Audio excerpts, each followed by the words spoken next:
আসসালামু আলাইকুম। এটিএন বাংলা সংবাদে সবাইকে স্বাগত জানাচ্ছি। আমি শামীমা আক্তার। 14 বছর পর কারামুক্ত হলেন জামায়াত নেতা এটিএম আজহারুল ইসলাম। সকালে বাংলাদেশ মেডিকেল বিশ্ববিদ্যালয় হাসপাতালের প্রিজন সেল থেকে ছাড় পান তিনি।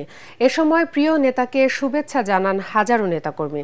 শাহবাগে অস্থায়ী মঞ্চে সংবর্ধিত হয়ে আজহারুল ইসলাম বলেন, তিনি এখন স্বাধীন দেশের মুক্ত নাগরিক। ষড়যন্ত্রমূলকভাবে জামায়াত নেতাদের ওপর জুডিশিয়াল কিলিং চালানো হয়েছে বলে অভিযোগ করেন তিনি। এ সময় জামায়াতের আমির দেশবাসীকে দল মত নির্বিশেষে ঐক্যবদ্ধ থাকার আহ্বান জানান। বিস্তারিত জানাচ্ছেন খায়রুল ইসলাম। কদিন আগেও ছিল অনিশ্চিত জীবন। মানবতা বিরোধী অপরাধের অভিযোগে মৃত্যুদণ্ডের সাজা কাঁধে নিয়ে দুচোখে বিভীষিকাময় অপেক্ষা। সাথী হারানোর বেদনায় যখন প্রতিটি প্রহর কাটছিল, তখনই এক রায়ে ফিরে আসে জীবনের এক নতুন সূর্যোদয়। রায়ের পরদিন বুধবার সকালে বাংলাদেশ মেডিকেল বিশ্ববিদ্যালয় হাসপাতালের প্রিজন সেল থেকে মুক্তি পান সেই ভাগ্যবান জামায়াত নেতা আজহারুল ইসলাম।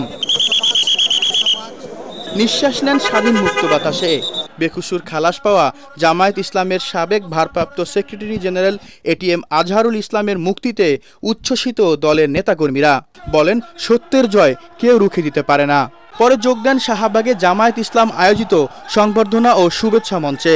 প্রতিক্রিয়ায় আবেগে আপ্লুত হয়ে ন্যায় বিচারের জন্য ধন্যবাদ জানান আদালত সহ জুলাই বিপ্লবের সকল অংশীজনকে। এ সময় জামায়াতের আমির জুলাই হত্যায় জড়িতদের বিচারের দাবি জানিয়ে বলেন, দেশের 18 কোটি মানুষের সম্মিলিত প্রচেষ্টার ফসল ফ্যাসিবাদের পতন। তাই এই সময়ও সবাইকে ঐক্যবদ্ধ থাকার আহ্বান জানান তিনি। মুক্তিযুদ্ধের সময় মানবতা বিরোধী অপরাধের মামলায় 2014 সালের 30 ডিসেম্বর আন্তর্জাতিক অপরাধ ট্রাইব্যুনাল আজহারের মৃত্যুদণ্ড দিয়ে রায় দেন। পরে দণ্ডাদেশের বিরুদ্ধে 2015 সালের 18 জানুয়ারি আপিল করলেও শুনানি শেষে আপিল বিভাগ মৃত্যুদণ্ড বহাল রেখে রায় দেন। পরে এই রায়ের রিভিউ শুনানি আবেদন করলে আপিল বিভাগ শুনানি শেষে জামায়াত নেতা আজহারুল ইসলামকে খালাস দিয়ে রায় দেন। খায়রুল ইসলাম, এটিএন বাংলা, ঢাকা। বিএনপির 3 অঙ্গ সংগঠন ছাত্রদল, যুবদল এবং স্বেচ্ছাসেবক দলের উদ্যোগে ঢাকা বিভাগীয় তারুণ্যের সমাবেশে দলে দলে যোগ দিচ্ছেন নেতাকর্মীরা।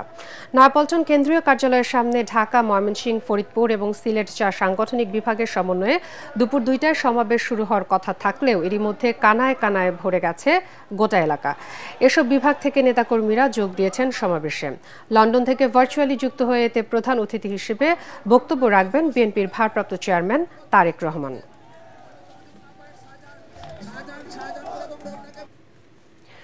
এই মুহূর্তে সেখানে আছেন আমাদের সহকর্মী মাজহারুল হক মুয়াজ্জির। সরাসরি চলে যাচ্ছি তার কাছে।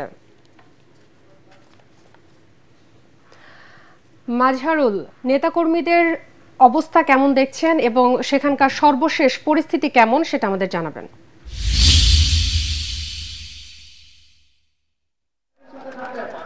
জি সাহেব, আপনি জানেন যে বিএনপির তারুণ্যের সমাবেশ ঢাকায় এক তারুণ্যের উৎসব বলা যায় আজ নয়াপল্টন এবং এর আশপাশের এলাকায়।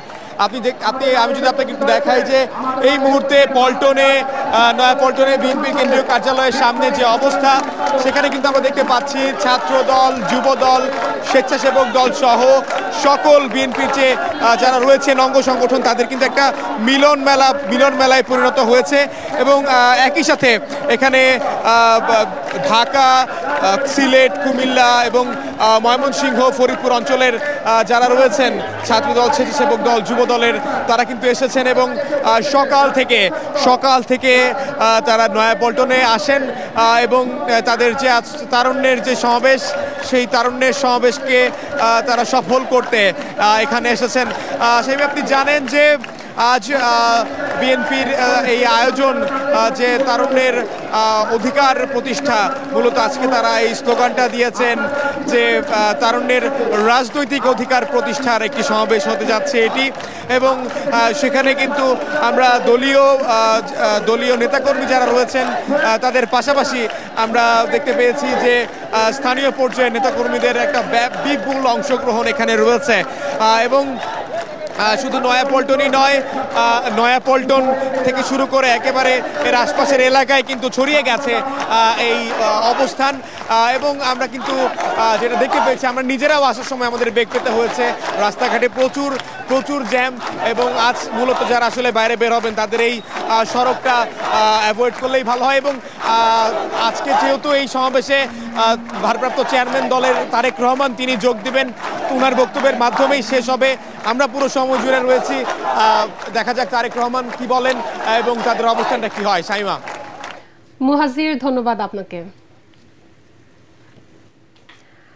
4 দিনের রাষ্ট্রীয় সফরে জাপানে পৌঁছেছেন প্রধান উপদেষ্টা ডক্টর মোহাম্মদ ইউনূস। তাকে বহনকারী ক্যাথেস প্যাসিফিক এয়ারলাইন্সের ফ্লাইটটি সকাল 11টার দিকে টোকিওতে পৌঁছায়। এর আগে গত রাত 2:10 হজরত শাহজালাল আন্তর্জাতিক বিমানবন্দর থেকে জাপানের উদ্দেশ্যে রওনা হন তিনি।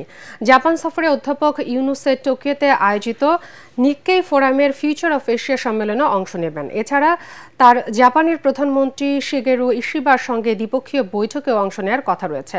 সফরকালে জাপানের বিভিন্ন সরকারি ও বেসরকারি সংস্থার সঙ্গে বৈঠক করার পাশাপাশি উন্নয়ন সহযোগিতার বিষয়ে আলোচনার পরিকল্পনাও রয়েছে ডক্টর ইউনূসের। সফর শেষে আগামী 31 মে দেশে ফিরবেন প্রধান উপদেষ্টা। লালমনিরহাটের 3 উপজেলার 5 সীমান্ত দিয়ে অন্তত 38 নারী, পুরুষ এবং শিশুকে পুষিনের চেষ্টা চালিয়েছে ভারতীয় সীমান্তরক্ষী বাহিনী বিএসএফ। তবে বিজিবি ও স্থানীয় গ্রামবাসীদের বাধায় তারা এখন অবস্থান করছেন কাঁটাতারের বেড়ার ভারতীয় অংশে। তারা ভারতের আসামের বাসিন্দা। বিজিবি জানায়, ভোরে আদিতমারি উপজেলার দুর্গাপুরের চৌরাটারি সীমান্ত দিয়ে 13 জন, হাতিবান্ধার বনচৌকি দিয়ে 6 জন এবং পাটগ্রামের আমবাড়ি, পচা ভান্ডার এবং ধবলগুড়ি সীমান্ত দিয়ে 19 জনকে বাংলাদেশে পুষিনের চেষ্টা করেছে বিএসএফ। তবে বিজিবি ও গ্রামবাসীর বাধায় তা ব্যর্থ হয়। এ ঘটনায় উত্তেজনা বিরাজ করছে সীমান্তে।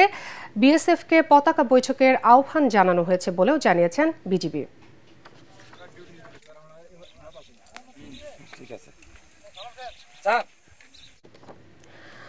শীর্ষ সন্ত্রাসী সুব্রত বাইনকে গ্রেফতার করতে অনেক সময় লেগেছে, তবে সব দুষ্কৃতকারীদের আইনের আওতায় আনা হবে বলে জানিয়েছেন স্বরাষ্ট্র উপদেষ্টা জাহাঙ্গীর আলম চৌধুরী। চেষ্টা করা হইতেছে আস্তে আস্তে সবাই এই দুষ্কৃতিকারী যারা আছে সবারই কিন্তু আইনের আওতায় নিয়ে আসা হবে। যতই দুষ্কৃতিকারী আছে সবারই আইনের আওতায় নিয়ে আসা হবে।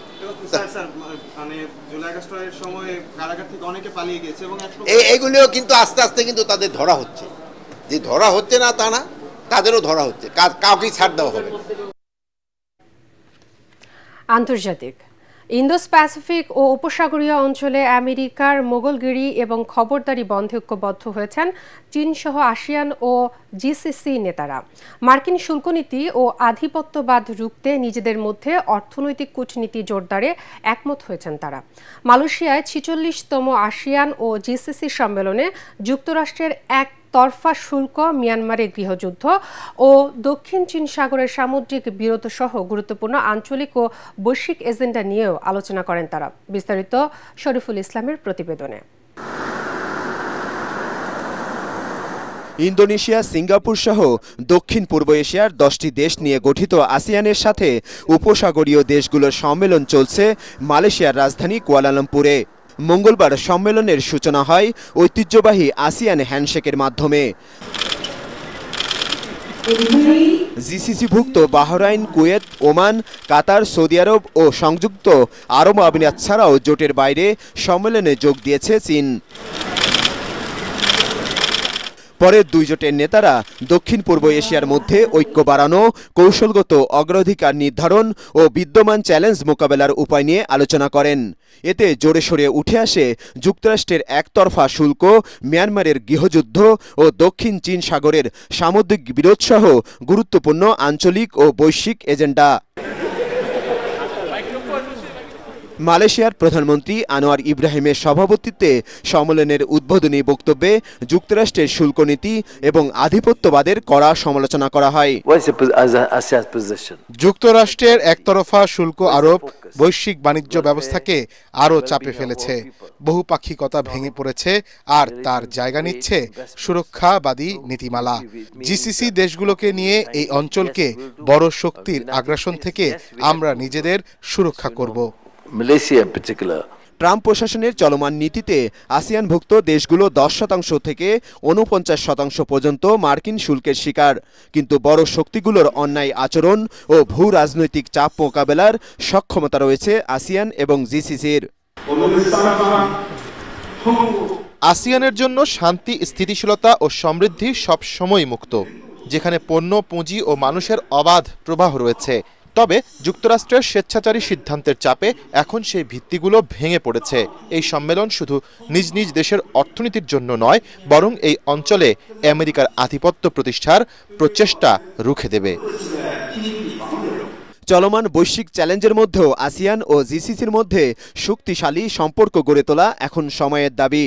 এজন্য দুই জোটের মধ্যে 2024 থেকে 2028 সাল পর্যন্ত একটি যৌথ সহযোগিতা কাঠামো গ্রহণ করেছেন 16টি দেশের নেতারা। শরীফুল ইসলাম, এটিএন বাংলা।